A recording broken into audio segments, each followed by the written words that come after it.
Hello, everyone. This is Bob Samuels from Tech Connector, and it's nice to be here. Nice to share wonderful speakers today. One of my favorite parts of my job is to speak with sharp people in the B2B marketing world, and today's no exception. So, thank you for joining us. And Michelle and Mark, if you can introduce yourselves, give a little bit of a background about about you, about B2B marketing, about AI, and maybe a fun fact that someone would know about you from looking at your LinkedIn profile. Oh, Michelle? fun. Certainly. I'm Michelle Killebrew. I am the founder of Pegasus Strategy Company, which is a fractional go-to-market consultancy. And we offer both fractional CMO resources, fractional Chief Revenue Officer resources, as well as some very senior bespoke subject matter experts in their own right across demand and digital experience and even portfolio positioning and whatnot. I have a background in corporate marketing. My most recent corporate role was I was Chief Marketing Officer for the Americas for NTT Limited, which is a tech conglomerate, and joined IBM through the first SaaS acquisition. So my roots start in Silicon Valley in the startup world. We're a late stage startup, acquired into one of the largest organizations on the planet. And so I think where that helps from a strategy perspective is trying to manage, like, what do you need to do at different stages of growth, and especially don't paint yourself into a corner while you're going through those inflection points. But I'm thrilled to be here. AI is obviously the topic du jour, and I can't wait to discuss this with Bob and Mark. Mark. Thank you, Michelle. Wow, Any fun thank fact you. about you, or was that in there? Yeah, fun fact. Oh, fun fact. Oh, goodness. I'll think of one and I'll come back after Mark. We'll hold you to it. Thank I'll you. I'll start with mine. When I was 8 years old, we lived in like near Magic Mountain in Valencia area. My mom worked there in the medical area, and they had these circus juggling people that this rode unicycles. I was 8 years old, and I just had it in me. I was going to fricking learn how to ride a unicycle. And so my birthday came around. My folks got me a unicycle. And it was the first time in my life where I really learned how tenacious I could be. I learned how it took 6 weeks probably. And for the first 3 weeks, I went a half a pedal and then fell down, a half a pedal and fell. And all of a sudden you made progress. And I think it became a metaphor for a lot of my career. Like, don't be afraid of falling. Like, it's the first step in learning how to ride. And by the time I was like 8.5, I was riding it to elementary school in the morning. And, you know, fun fact, so we'll drop that one. But by my nature, I'm an innovator. Over the arc of my career, it was early stage in website personalization and targeting, really very large scale data, one of the largest data companies in the world, um, social media with social advocacy, won some awards around that. ABM, still probably the only person that's done a lot of primary research on how to do high performance ABM. And more recently, it's been AI. And I went through the Malcolm Gladwell 10,000 hour tour because there really is no dummies book on this. You can't, just like ride shotgun and learn all this stuff. But I went through a very different arc of learning and ended up at a place where I think I've really found kind of, and Michelle has called it this before, the art of the possible. And I think a lot of people are working with really the art of the current, but there's much more out there that hopefully we get a chance to talk about. But it's a very different point of view from where other people are operating today. Multi-time CMO, tech startups, big companies, kind of everything in between. I'm lucky because I get to wake up in the morning and do marketing because I love it. Mhm. Yeah, I will agree. And so circling back to my fun fact, which Mark has now helped to prompt. So thank you very much. Yeah. The Um, unicycle? it's not recycled. It is a little bit more business oriented, but it's kind of piggybacking off of that concept. And back to early days, and again, the startup. I was working in a startup organization. It was in one of the original Napster buildings in Redwood City. There were still Nerf gun darts on the skylights and the ceilings, that kind of thing. I had a heater under my desk because it was a warehouse and it was a freezing. And there wasn't a lot of marketing dollars. And so, that innovation and tenacity on how to figure things out, I reverse engineered HTML just out of necessity. And that's why Mark and I get along so well. We both have that innovative mindset, and we talk quite frequently. So this is really just an opportunity to bring you all into some of the conversations that we have pretty regularly. Wonderful. Well, thank you for the introductions. And like I said, the AI topic's a hot one, go to market. So if you can give a little bit of a background about where you're at or what you're seeing or what you would like to see as far as go to market and AI applications. And I'll put up a poll for the audience to kind of weigh into. So what are you seeing out there? What are you liking? Mark, I'll let you kick this one off because, I'll let you kick this one off. So a couple different things. One, some of the AI tools that I use frequently, Notebook LM, and it's not for the podcast, but what I do is I take my Fathom transcripts, I drop them into a Google Doc, and there's a process there of connecting Notebook LM, a folder, into a document. But so basically, I could just add these transcripts and then use the AI in Notebook LM to ask questions about, hey, what did Michelle and I talk about 3 months ago? What has happened over the last 6 months with our conversation? It doesn't use the AI of, like massive context of everything in the world. It's really just looking at and organizing the thoughts from your transcripts. And I think it's really good at that. Also, I put industry reports in there around AI and some other, I have a lot of interest around HR tech. And you can just ask it questions and it gives you super robust answers back where it references from the notes what you and go over there and look at it and read it. So that is, in my mind, one of the most underused but highest value, anybody can do it types of things. The other is, I mentioned my Malcolm Gladwell tour. You know, the challenge with a lot of the debate and people talking about AI today is that they talk about efficiency, but you need to talk about effectiveness. If you're not trying to find something that makes you more effective, doing it faster doesn't matter. So think about effectiveness first. And that could be, does it write better? Can I ideate something better? Um, the next is the challenge. The challenge with AI is context. It can tell you everything about quantum physics or planting tomatoes, but it knows very little about your business, your personas, what you're trying to accomplish. It knows very, very little about it. So you try to overcompensate by, becoming a prompt engineer. But regardless of what you do, it still lacks the inherent commercial knowledge that you need to have about your personas, your capabilities, how they deliver value to those personas. And, that comes with a choice then. So what is the path? So I had the goal, the challenge, and the path. So the path is native tools. So you can use Chat GPT, the chat, or Claude or Gemini or whatever. Each of them does something a little bit better than the other because of how they're trained, how they're tuned. And so, um, one of them might write better, the other one might ideate better, but fundamentally they're there to give you a plausible answer for any question. It's not there to understand your business and give you commercial value. That is where you get into purpose-built stuff. And that's what Michelle and I are working on and doing stuff around, which is how do you train an AI model on your business? Now, when you do that, everything changes. Prompt engineering doesn't become a thing because you're not trying to trick it into understanding more about your business. It already understands it. So I think the circling back around, the thing that I take away is I think that people are excited for the right reasons, but oftentimes looking in the wrong locations for the answers, and it makes it harder than it needs to be. Yeah, and so I'll pass it back to you, Michelle. Yeah, no, I think that's wonderful. I think, when Mark was kind of sharing some of what he does just on a daily basis with Google Notebook.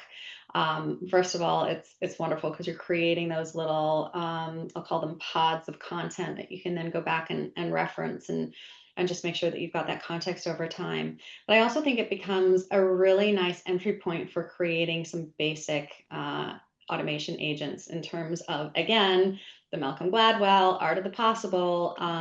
Create this, automation where you're creating the folder and moving that Fathom particular recording into a client conversation. Of course, if you're disciplined with your calendar entries and that type of thing.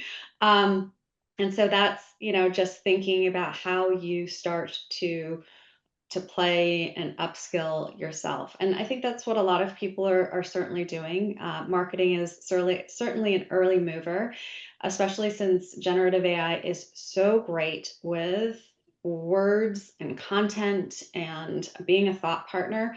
And so if I'm curious, Bob, about your results. I've seen some broader poll results where content marketing is far and away the leading use case. And then back to where Mark was going in terms of kind of what's next, I think it really comes beyond the personal efficiency, so that person doing more, and thinking through how do you collaborate across the team. So that kind of goes into what I'll call sort of traditional business journey mapping and making sure that you have consistency, because you can't get too true, beyond the individual into the teaming until you have the business journey maps. And again, you can't also deploy agents if you don't have the causal analytics, because generative AI is great for the correlation and the words and what might come next and those types of things. But you really need the rules-based, the very, I'll call it the left brain analytical side of AI to make sure that it is, following very strict rules and I'll say accounting standards just by proxy. And so I think that's going to be interesting, because I think a lot of our marketing colleagues don't necessarily understand what may be happening inside the black box of generative AI or other AI architectures, and how that actually impacts the results that they are getting, and how they should then apply those tools. So I think there's a little bit of education of how it works, so that you can get beyond that, oh, this is cool, let me apply it so I can write more effective emails or generate more copy or that kind of thing, into more transformational stuff.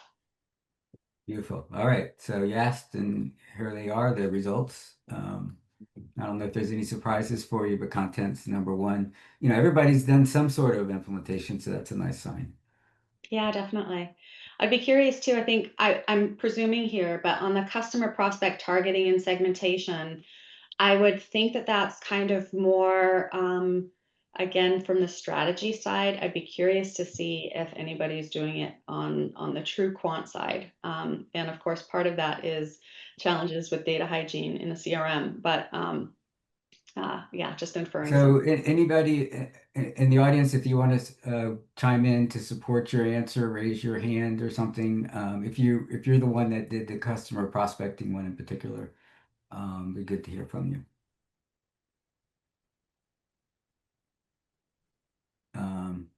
If not, we can go on. But yeah, it's content's the big thing. AI's it's a great writer. I mean, I tell my marketing team they better watch out, because it's very good, and they have to be better. So yeah, back to Mark's point, I think understanding the context of your business really, really matters. And AI can write well, but if your copy sounds exactly like your competitor's copy, which sounds exactly like a B2C brand that's selling something completely off target, because it is so general, that it's going out and looking for context of human conversations, and in some cases looking at I'll just say social media and people's opinions versus fact, and all of those types of things. It can kind of lower the bar. It raises the bar in some instances, but it kind of sets a threshold from what is truly excellent. So I wanted to give a shout out real quick. I see two people that I know in the audience here, Allison Snow and James Miller. You guys are fantastic. So thank you for coming. Um, one of the things that was just brought up is the general nature of the knowledge that an LLM has. So at this point, the way I see it is that its knowledge base is 100 miles wide, but it's a mile deep.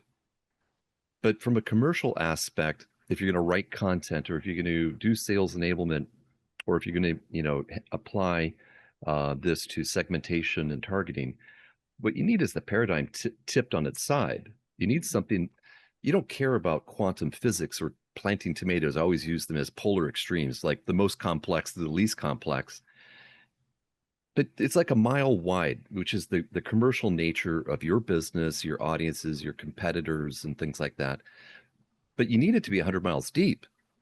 You don't need the general or generic knowledge. And the challenge is that if you narrow it down to a mile wide, it's still only a mile deep.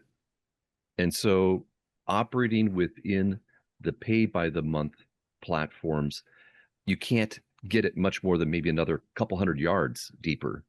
And so I would encourage people to get an account on OpenAI and start experimenting with the actual OpenAI and not ChatGPT. So go to OpenAI. And anybody can create an account. You fund it with a couple of bucks and you can start using it, but you could literally load megabytes of information into there. Now, the next question becomes, how efficient is it at understanding that knowledge? And that's something where my bootstrap, Simplexity AI, we've really kind of cracked the code on that. But it's a very different operating environment because you're given a much larger context window. You can load data into it in almost a limitless manner, and it gives you a much more robust experience than what you can get in the pay by the month tools. Just a heads up there. Yeah, I love that, Mark, because I think that description truly helps articulate, I guess, the container within which we operate. And so back to the education point of the how it works Yeah. and demystifying a black box and understanding why you're running into certain challenges or how you might think about the tools that you're leveraging. I think that's really important to know, and it certainly helped to provide that clarity to me when you were first describing it a fair while ago at this point in time. And then the other thing that I'll just kind of jump on as a piggyback to that conversation, we were just kind of chatting on it before we turned on the cameras, as it were, is that HubSpot just announced yesterday, I think the CTO, that HubSpot's the first CRM to be deeply connected with OpenAI's ChatGPT. So they are doing exactly that. By leveraging the OpenAI that Mark was just referring to, and truly kind of democratizing the power of your CRM in a way that I think is going to be pretty remarkable, just in terms of querying and asking for insights rather than trying to discern the complexity of the myriad of dashboards and reports, and everybody has their individual ones and they roll all the way up to leadership and whatnot. So it'll be exciting to see how that evolves. But I think it's a pretty big leap. Great point. Big leap. Yeah, big leap. Well, yeah, one of the things I want to follow up on, Mark and Michelle, you had talked about educating the LLM to your personality, to your voice. What exactly do you do? Do you give it background about your company, about your prospects, about your value prop? Do you give it examples of things that how you speak, or what exactly is the learning process or the teaching process? You want to take it or you want me to? No, Mark, you can tell I'm just smiling because I know how you ingest all this data and it's remarkable. So please jump in. Okay. Okay. So what you're asking is really, there's two different elements of an answer there for you. The first one is the knowledge. So how do you build out that other 99 miles of knowledge? And that has to do with, retrieval augmented generation. So it's operate like with a RAG is what they call it. And so you're presenting data to the system in an area where it vectorizes, means it chunks it apart into semantically similar chunks in a separate database. And so it adds a new element of feeding knowledge into the LLM. So it takes your prompt, it takes system instructions, and it shops for data, pushes it down into OpenAI. Now, the question there, it's really been an interesting thing because I've been participating in the OpenAI developer forums for a long time. I try to do a lot of the academic reading, and there's an area that has been a gap that it's through that tenacity, like learning it to write a unicycle, that I figured out how to construct that training data because it's interesting. It's a very technically challenging question, but at the same time, it requires a business mindset as to what the topic is and how to organize it. So I don't hear anybody talking about how to do this well, other than to say, well, just upload a bunch of PDFs. And I'm here to tell you right now, that gets you like 10 or 20% better. But the way a vector store works is that it looks at proximity and topic alignment. So it really, really matters. And that's kind of been a moat that we've built in terms of developing the training data. The second part is the voice. Now, you can affect the voice with system instructions, but more importantly is fine tuning. So operating within OpenAI, you can develop these chat ML JSON-L files that have examples of your voice, and it knows how to use that when it basically it's cheap. People might say like Gemini writes better than Chat GPT. What it's doing is how that fine tuning has been set on their models. So it is they intentionally try to make it a better writer. It's not that it's an accident. That's the goal.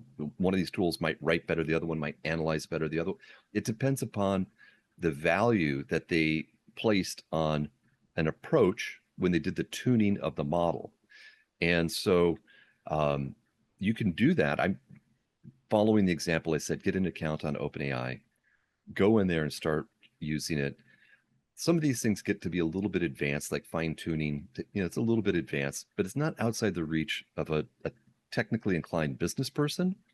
So the knowledge and then the voice are two different aspects of how you work with AI to get it to do what it is you want it to do.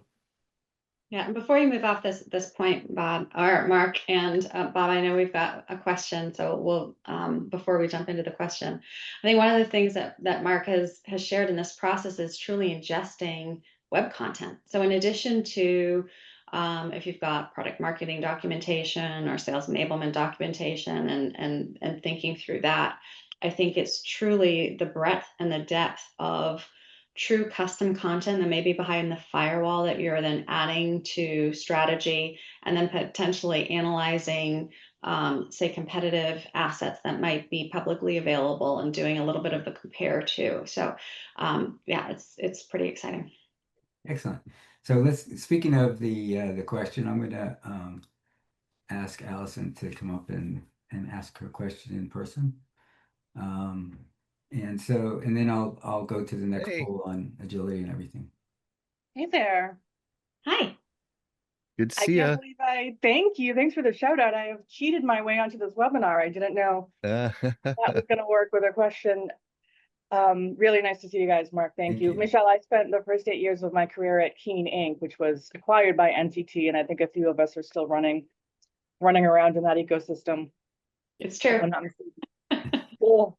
So question for the group and for you guys, the survey results showed the most adopted use case for AI is content, which made perfect sense to me, probably perfect sense to a lot of folks in the audience as well. And I'm wondering, there seems like such a big gap. I actually thought of this, Mark, when you mentioned kind of mile wide and your thoughts on all of that. There's just this massive leap, it seems, from the content use case to something more, something like the competitor analysis,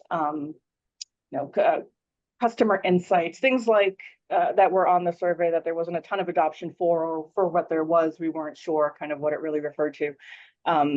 And I'm just curious if you guys have thoughts, or if anyone else wants to get promoted to be on the webinar too, on what that next logical, like next accessible use case might look like. Because yeah, I think a lot of us are kind of stuck on the content piece. Yeah, I think it's interesting that you say that, because when I read the comment and question that you put in the chat, I think it sparked two ideas for me. First of all, we know that generative AI is really good at creating just those correlations in the content and the writing really, really well. But it also, from a content marketing perspective, because we as marketers have had to essentially churn out a lot of content, we have created pretty robust systems and frameworks and job functions and pass offs in that content process. And so I'm wondering if that's not one of the reasons as well that it was somewhat easy to deploy and adopt, because you've got, the writing component, which is well suited for the technology, and then the structure, the operational structure and teaming that is somewhat, you know, systematized already from a process perspective. And so it was easy to augment. So I just wanted to drop that just as an interesting aha that through your question, that we might want to kind of look at that lens for what other part of marketing is truly that well orchestrated and not necessarily strategy and kind of the messy middle and that kind of thing. I think the most adjacent things are. So I would suggest that even in content, we're still looking at it as like a 0.5 capability. Like if we look at just the product marketing aspects within a B2B organization as it comes out with sales enablement and content creation, something I say frequently is like 10% of your sellers understand 50 to 70% of what you do. You move down a quartile and you're at the x-axis. Like people deliver a 57-page PowerPoint deck until a buyer says, hey, tell me more. Or they sell the same thing to everybody, neither of which are any good. And I think a lot of content creation, like the sales selling situation, it's just really hard to do the outside in view, because a typical smart person could amass 3 to 4 dimensions of an analysis simultaneously. But to do this properly, there might be 8 or 10 elements of that analysis that you need to do. Now, AI has knowledge, but not competence. It it it can evaluate thousands of permutations of ideas and prioritize them in milliseconds. That's its strength. What it's lacking typically is the knowledge base. So what I would suggest is that, if you write longhand, you're 0% better. If you use ChatGPT, it's good at ideating. I'm thinking this, what about that? Challenge your assumptions, get you to think in a different way, makes you 15 or 20% better. I think writing tools, Jasper, Writer, Copy, can get you 30 or 40% better because you can upload a few things. You can set your brand voice. I can upload a white paper and say, give me a blog post. But the art of the possible is 90% better. It is where it understands intimately who you are, what you do, who values it, why do they value it. And when that is there, I think it takes the use case of writing and just boosts it up to a superhuman power. And I like to think of it more as like I'll back off on the superhuman power, because I think you want to be the Tony Stark with an Iron Man suit. You don't want to be a Superman from another planet. And that's what AI is really good at. And the use cases, I think, then are to boost content creation, not from efficiency, but to a highly effective level.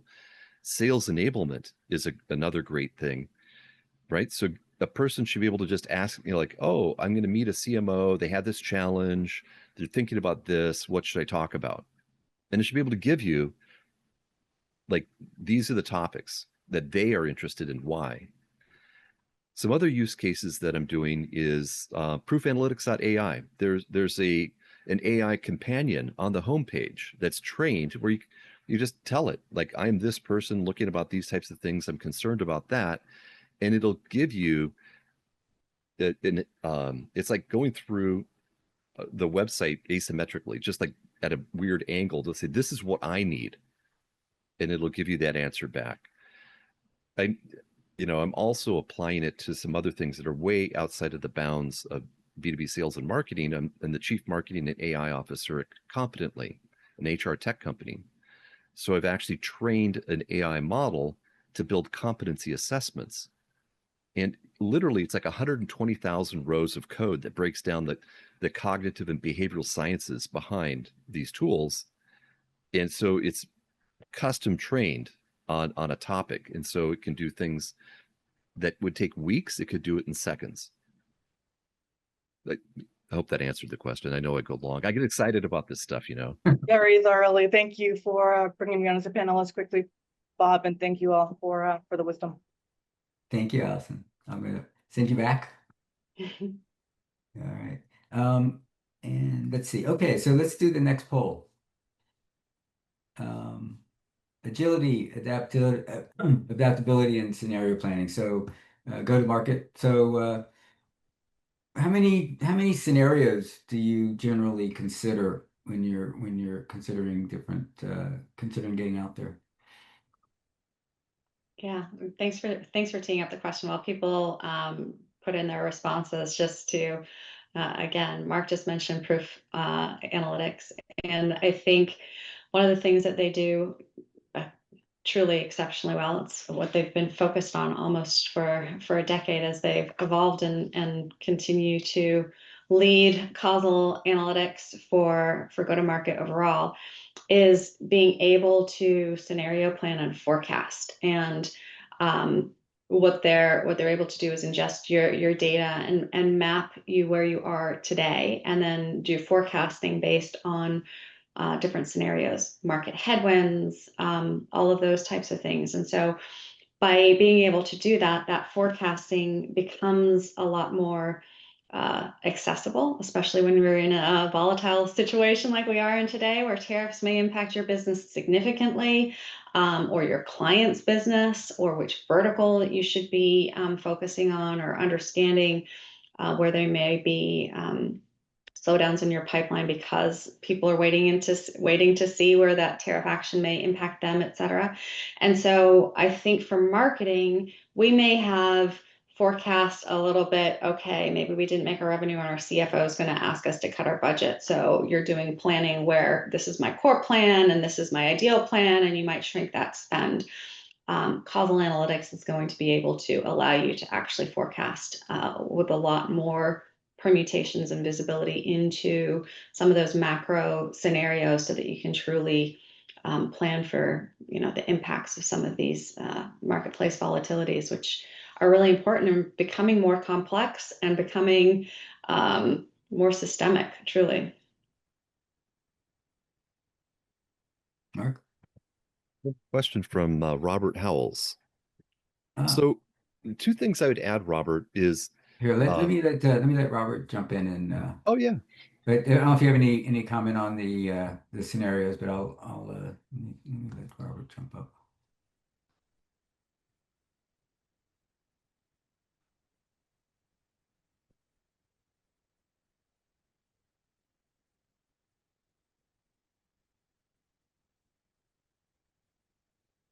this is the fun part. We get to pull people on stage, you I know. work, yeah, that's the fun part. I work with Robert.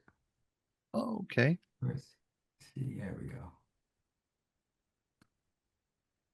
Okay, and I think there we go. Hey, There we Robert. are. There we go.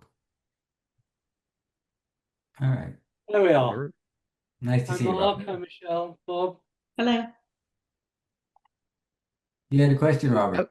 Yes, I did. Yeah, so Bob will know that one of my bugbears is really poor target account lists that we have to work with. I'm with Demand Studio, demand generation agency, but it would seem that a real good purpose of AI is simply to download what you have in your CRM, match against one loss. You could match against white space. You could work out why you lost, why you won, and really get a much better targeted view of who's likely to buy going forward and when, and all sorts of different things about when to engage sales, how to work out where they are in the nurture stream, and so on. But I can't see it happening yet. But maybe you've had a better experience or know what's happening. Well, I think that's why I'm so excited about what Dharmesh, the CTO, founder and CTO of HubSpot, just announced yesterday with their integration to OpenAI. And they've got their MC, I'm just reading it here, MCP server support and public beta. So those were pretty big technology announcements where you can actually leverage OpenAI to create some of that through your database. And at this point, they've got it integrated. So you don't even have to worry about how you're going to make the connectors or figure out how to do that yourself. It's now integrated into HubSpot. So I think it's pretty exciting and maybe something that will change. Even a month from now, you may have a different. Let's hope so. Yeah. One thing I would add to this part of the conversation is really the strategic marketing management concept of segmentation. I think a lot of people look at ICP, and I think to your point, Robert, undervalue the rigor of the analysis that's necessary. And people conflate total addressable market with ideal customer profile. So this is the marketing science nerd part of me. I've done a lot of customer portfolio analysis even before account-based structures were, relevant. And what you find categorically is about a third of your customers make almost all of your profit. There's a middle 50 that's somewhere between break even to, a little bit up or a little bit down. And then there's, that last 20% that cost you a lot of your profit. Those are the people that they take longer to onboard, they bitch and moan, they want price concessions, and they attrite quickly. Like, you'd be better off never targeting them, never spending a penny to go find them. And so that's one layer of just trying to describe the importance of the ICP. The second is segmentation. And so I layer personas. So once I develop a concept of some firmographic, maybe technographic overlays, I then start to look inside of that at the persona level. And then when I construct programs, I'm targeting at that discrete level to understand, do I get an echo back? And then start to prioritize that. Now, to the point of AI, which is really where the nature of your question came from, is I've done some k-means cluster analysis on, just Excel data that's been downloaded to be able to understand, what correlates with lifetime value. Is it, the industry? Is it the firm size? Is it the ACV? Is it like what? Go figure out. Show me how to cluster these things properly and identify what the most important elements are and how they relate statistically to the. And this is a backward looking thing. It's like, this is what's happened in the past. Can I try to replicate that into the future? And Michelle's pointed out a couple times, there's a whole thing around causal AI, which is another layer to put on top of this, but something that might be eminently doable today is, put it into the AI and ask it, to perform a, cluster analysis to identify what of the column data or row, whatever, what is most correlated with greater lifetime value or whatever the point is that you're looking towards. And I have done some of that before, and it is it's fun. Actually, it's really kind of interesting. Yeah, thank you. Yeah, I mean, to me, a good ICP is the cornerstone of all successful marketing, and people simply don't put enough care and attention and money into it. And I've seen target account lists. They mix up school districts in Australia. Somebody's going to cover Asia Pacific, school districts in Australia with huge multinationals in South Korea, and expect a kind of composite result. Ridiculous. Yeah. Well, thank you. Yeah, and it's 100%. Good to thank you for drawing HubSpot to everybody's attention as well, Michelle. Yeah, that was pretty timely. Yeah. Thank you, Robert. I appreciate it. And then we have another question that came in on the question line. And then Robert, I'll bring you back to be a attendee. Nice to see you.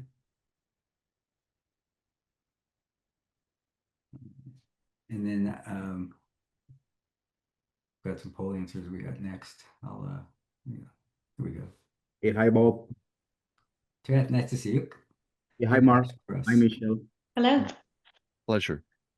Yeah, it's Tirat. I know it's quite difficult to pronounce. Thank you. Yeah. So my question to panelists is that, like, I've been doing AI things as well. So, like, to implement it in the organization, what is the one overlooked challenge that the organization faces when it comes to the what do we say, like, the AI in the go-to-market motion? So, how can the team overcome with the stalling momentum? Yeah, really it's a change management issue. And so it really comes down to people, quite honestly, people and process. So I was at a pretty technical AI conference in Gibraltar at the beginning of the year, and Microsoft was presenting, and they had a slide, and I've referenced it now several times, but even Microsoft, they had a pie chart, and they said, you know, in order for AI to actually be successful, you have to initiate. It had sort of a rocket engine diagram at the bottom, but it was like all of the rockets have to be launching all the thrusters at the same time simultaneously, and it was 20% technology, 10%. I think was it algorithms, 70% people, right? And so really, it's very much a change management initiative. You have to explain why. You have to explain what the opportunity is for the individual, for the function, for career progression, the value in upskilling, and take some of that fear. There's still fear, a lot of fear in the organizations that their jobs are going to be lost. In fact, there was another statistic, I don't remember it off the top of my head, but it was really surprising to me. I think it was, I'm going to ballpark, please don't quote me on it, but it was something like 50% or 40%. And I think they were looking at millennials or Gen Z, but were actively sabotaging AI initiatives in their corporation. And so that's not just not getting on board. That is acts of defiance because of that fear. And so the change management that is required to actually truly embrace the people that make up your team and help them understand that you know, this is an upskilling journey, that there's opportunity to grow as an individual and evolve from a performance function, and that everybody's jobs are going to change over time, and so it's going to be better to embrace that and articulate effective effective objectives for the organization. Another case study that was recently cited was Johnson & Johnson had gone from a sandbox everywhere, try it in all of the different departments. They realized that they weren't actually moving from the playground into business effectiveness. So they created a centralized AI governance board where you had to present a use case that you wanted to deploy AI to. You had, if it was approved, you had 30 days to get it into an MVP, 90 days to prove value, and then that would be rolled out into the organization. And so they were able to align and focus on the use cases and business impact by creating that review board. And so I think we've kind of shifted over the last while from getting our hands dirty and playing with the AI and getting just familiar with this new tool into thinking through what are the business use cases, what's the low-hanging fruit in terms of business impact as an individual, on our team, and then thinking through how we can roll that out. But it really does come down to change management. Mark? Yeah, I'm going to double click on the people side of that. Yeah. So I don't know if it went out to everybody, but I popped an article I published on Martech into the chat. And Bob, if I'm not unable to, if you could give it to other people. Yeah, the people side of this is really, really the challenge. This is Pew Research, 11,000 people in the US. And if you simply take it as a training exercise in the technology, it will disenfranchise people based on gender and ethnicity, and like you know, not eliminating but reducing job opportunity and growth for these people. And just as the numbers show here, men and white and Asian people have a higher they have high adoption, and they have lower resistance to AI. And so it is change management, but it's also that people come to the equation with their belief structures, their life experiences, and things like that. And this is beyond a technical or department level consideration. You're bringing up right now, Tirat. Yes, that is correct. Thank you, Really, sir. I think the the most important large organization consideration that should be managed at the C level, because I think a lot of people right now are looking at it as, yeah, we need the efficiencies, but they should be looking at effectiveness, and they're trying to push it into the organizations. But they have to realize that, the life experiences and behavioral aptitudes of different people vary, and you can't treat them monolithically. And so, boy, I tell you, that is one of those things I think in a few years we're going to look at, and I think a lot of people aren't going to get that right, and it'll be in large organizational challenges. Okay, thank you. So because like AI is something like if AI will give you the detailed information, the insight, but if it is not, if we don't use the right tools, so obviously it's not going to make any sense for my organization at least. Because we are using AI tools, but in my organization, not entirely everyone is using, only the management people, where we are using for analytical tools like HubSpot, ChatGPT, then Gemini sometime. We also use DeepSeek for some time, but we avoid to use it because it's a Chinese app. We don't trust them, to be honest. Majorly, we use ChatGPT, OpenAI, Sora AI for the image creations, for the creative parts. But when it comes to the analytical parts, the question was the main thing, like if we don't collate the entire insights and put it to in front of our management team, so the AI is not going to help us because we're not getting the information right. It's just there on the dashboard, but we're not getting the accurate information out.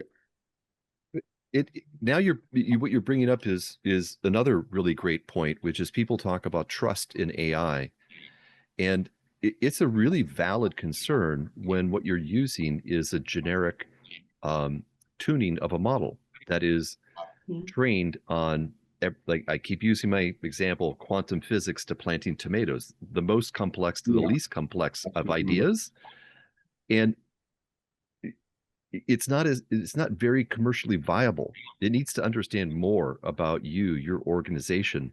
So functionally in the systems that I build, we're allowing the LLM, in this case OpenAI, any model we can choose, to look only 20% outside of what we feed it.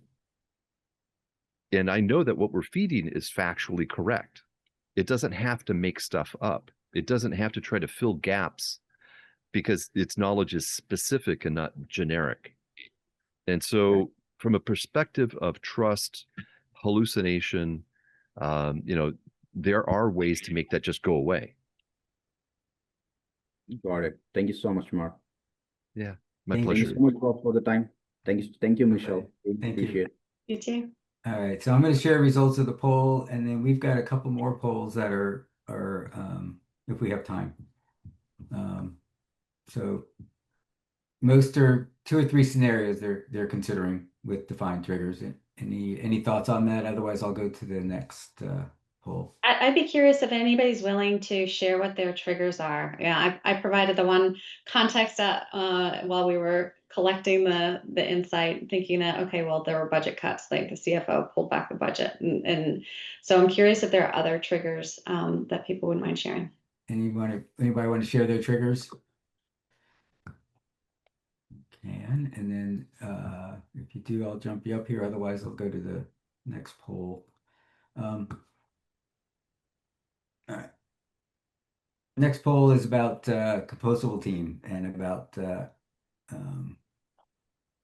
fractional.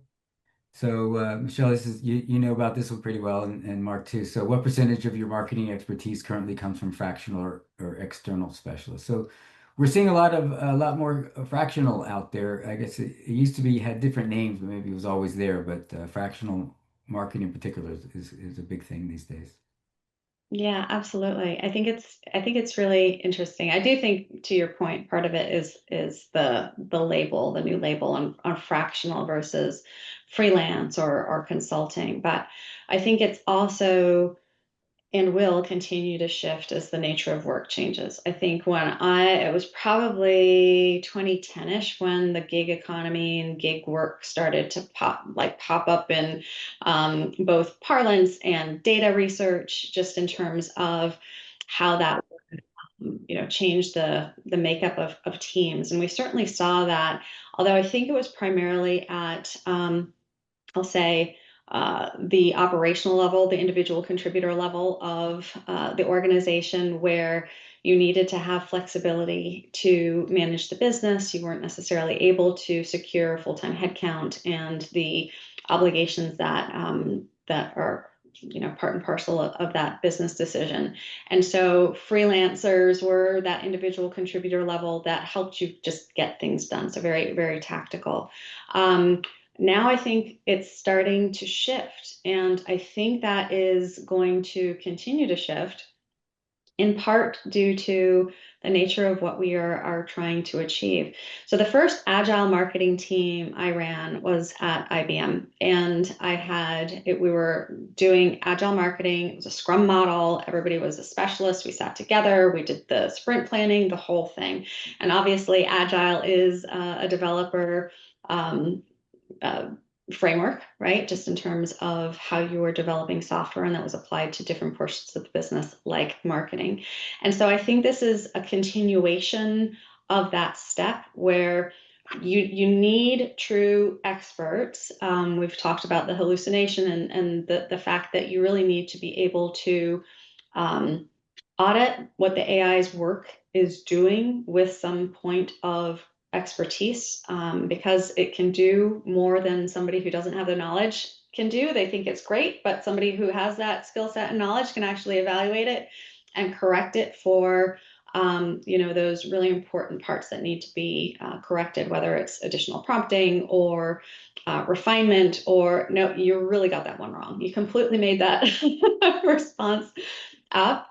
And so if you have that expertise, you can now apply that, because of the efficiency when applied correctly, AI can now provide. You can provide your expertise over multiple businesses, over multiple cases. And so I think it just changes the paradigm. And so the composable concept, so we've talked about, agile marketing coming from DevOps.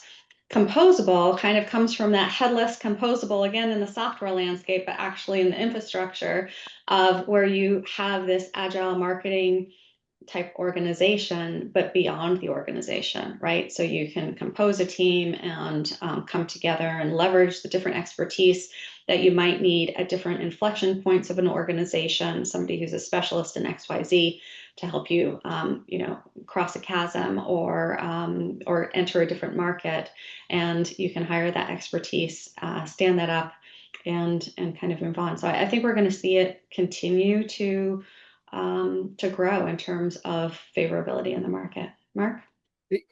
Can you double click on Composable? Because I think that with Pegasus, that was one of the things that really early on got me excited, is that you're not trying to fractionally hire one person, but rather there's a team of people that are a basketball team that know how to pass the ball back and forth, or have a joint strategy, but yet points. Go ahead if you could. That's really interesting for me. Yeah, absolutely. So Pegasus, we are both a group of fractionals and a team of fractionals. And so I think it is really unique in that way. And so when I was describing it to Mark, it's fascinating. So a number of the members of the Pegasus team had come together and worked previously within PwC's New Ventures organization. And Charlie Latch is the fractional chief revenue officer, joined pre-revenue and built a team, a go-to-market motion, tech stack, model, et cetera, across 10 different incubated ventures. And those ventures had completely different business models. So we had a cybersecurity product that was following an enterprise sales motion being sold into Fortune 200 CISOs. And then on the other end of the spectrum, we had a super high velocity bookkeeping solution that was being sold into solo practitioner law firms. So very much almost e-commerce type of high velocity SaaS. We had some mid-market solutions. One which was in a franchise space, so digital marketing, but serving a multi location model where you've kind of got this hub and spoke design from a digital tooling perspective and some workforce management and onboarding tools. And so the breadth of those different startup ventures within the complexity of an SEC regulated accounting and audit firm were really they were fun business challenges, right? And we were able to create and scale significant revenue. And so, as a team, some of the folks that had helped stand up that central model in terms of demand generation, and this could be tech stack audit, customer journey mapping, digital experience, all of those types of things, as well as marketing leaders who stood up like the brand. So what is the total addressable market and the offering and how do we get the messaging right? All of those types of things have come together to form Pegasus Strategy Company. And again, we can work together as a team. So you could potentially hire a fractional demand generation team in a box, which again, you get this depth of expertise augmented with AI for effectiveness, and you are hiring a team of caliber and expertise that you wouldn't be able to otherwise afford if you're just hiring in sort of an individual jack of all trades contributor to your team. So we think it's pretty special, and it's been phenomenal. So we're excited. Good job. I wish you well on it. Thanks. Here's the poll results. Some are using fractional, and some aren't, but some are using it for 50% of what they have. I've got a final poll in the last few minutes here. Any thoughts on that? Otherwise, I'll go to the last poll here. What's the future look like? So what's your biggest concern about implementing AI in your marketing organization? What are some of the challenges out there? What are some of the things that people have to get past to be able to implement? So what are your thoughts? Well, the first one there, I was focused on that a few minutes ago. So I think that long term and from an organizational development strategy perspective, that's a really, really, really critical thing for organizations to get a hold of. I think once you get the adoption and things underway, I think frankly some of these things are still to shake out, and other ones like the true ROI of AI investments. More often than not, we're looking at the wrong target. We're looking at Chat GPT or an enterprise version of Chat GPT. And, if it were beer, it would be like AI light. It's just not an enterprise commercially designed tool. And so we're looking at that and saying, well, it's faster, but it's not better. It hallucinates and it gives me wrong answers. So people are looking in the right direction, but have the scope of their decision is too limited. Good point. Yeah, I think the ROI at this point in time is almost, and again, who knows exactly how it's being measured, but I think some of the early models are looking at, say, cost savings, so the efficiency side, so we're not necessarily talking about the effectiveness side, but the efficiency side matched to what we're spending on AI, and it's almost dollar for dollar. So you're just kind of shifting some of that cost at this point in time. I think it becomes sort of something that you really need to apply causal AI to, and it's a roadmap, it's a journey, because the long-term investment is the compounding effectiveness that you're able to apply by building on strong foundations and being able to do more effectively. And so once you get some of those use cases down, being able to say customize 5 personas instead of 2, well, that's a significant lift that you're in terms of reach and specificity that you wouldn't otherwise be able to address those particular markets. And so I think the ROI isn't necessarily clear today, just on I guess very simple terms, but I think we're really going to see leaders and laggards in the market where they start to where they're successful and they start to diverge in terms of who has deployed AI successfully, who hasn't. And then of course we're going to see a number of newcomers and incumbents that are just thinking through business models differently and approaching the jobs to be done in a way that the business hasn't seen yet. Okay, very good. So results are pretty mixed. ROI, skills development, finding qualified people. I don't know if there's any surprises there, but so we're good conversation. We're up against our time. Thank you for joining me. If you have some final words of wisdom to share, or where do you think things are heading? Where are the opportunities and challenges? Be nice to hear those. Yeah, I'll just say, stay curious. Yeah. Curious. Stay curious, keep learning. Yeah, I think those are the biggest takeaways. Operate from a state of optimism. And yeah, I don't know, Mark. Yeah, I would just say that that is really critical, to stay curious, to be tenacious, to be an optimist, because the world is changing so fast. You know, you know, it seems like a lot of today's AI experts were NFT and crypto experts, or cannabis experts 2-3 years ago.